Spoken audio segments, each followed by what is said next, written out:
శ్రీవల్లి భాగ్యంతోటి ఇలా అంటూ ఉంటుంది. ఆ పైవాడు ఎప్పుడూ మళ్ళాంటి పాపాత్ముల వైపే ఉంటాడమ్మా. సాగర్ రావడం ఒక క్షణం ఆలస్యమైతే నా కడుపు బాగోతం బయటపడిపోయేది. మెడపట్టి బయటికి గెంటేసేవారు. ఇప్పుడు చెప్పు, ఆ పైవాడు మళ్ళాంటి పాపాత్ముల వైపే ఉన్నట్టే కదా అని అంటుంది వల్లి.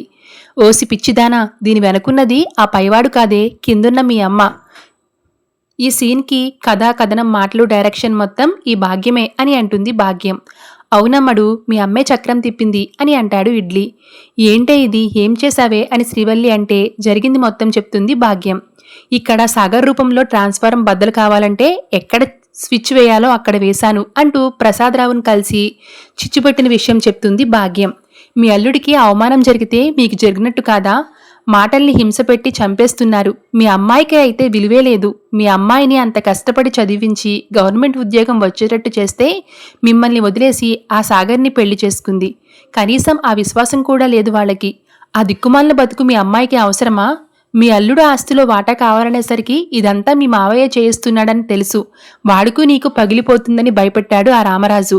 ఆ ప్రసాదరావు గాడికి నిజంగా దమ్ము ధైర్యం ఉంటే సాయంత్రానికి వాడు అల్లుడు కూతుర్ని బయటకు తీసుకుని వెళ్ళమను. వాడు తినేది అన్నమే అయితే వాడు అల్లుడు ఐస్ మిల్లులో కొట్టిన 5 లక్షలు నా మొహాన కొట్టమను.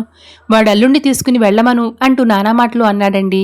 మీకు రామరాజుని ఎదిరించే ధైర్యమే కాదు, చొక్కా పట్టుకుని నిలదీసే దమ్ము కూడా ఉంది.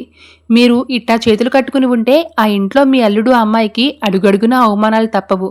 ఒక్క మాటలో చెప్పాలంటే కుక్కలా చూసినట్టు చూస్తున్నారు అంటూ ఎక్కించేస్తుంది భాగ్యం. దాంతో రగిలిపోయిన ప్రసాదరావు, ఒరే రామరాజు, సాయంత్రానికి అలా అల్లుడు కూతుర్ని ఇంట్లో నుంచి రప్పించకపోతే నా పేరు ప్రసాదరావే కాదు అంటూ నర్మదా తండ్రి అన్నట్టుగానే చేసేస్తాడు. ఇదంతా శ్రీవల్లికి చెప్పడంతో నువ్వు కంత్రికిలాడివే అని మరొకసారి నిరూపించవమ్మా అంటూ సంబరపడిపోతూ ఉంటుంది.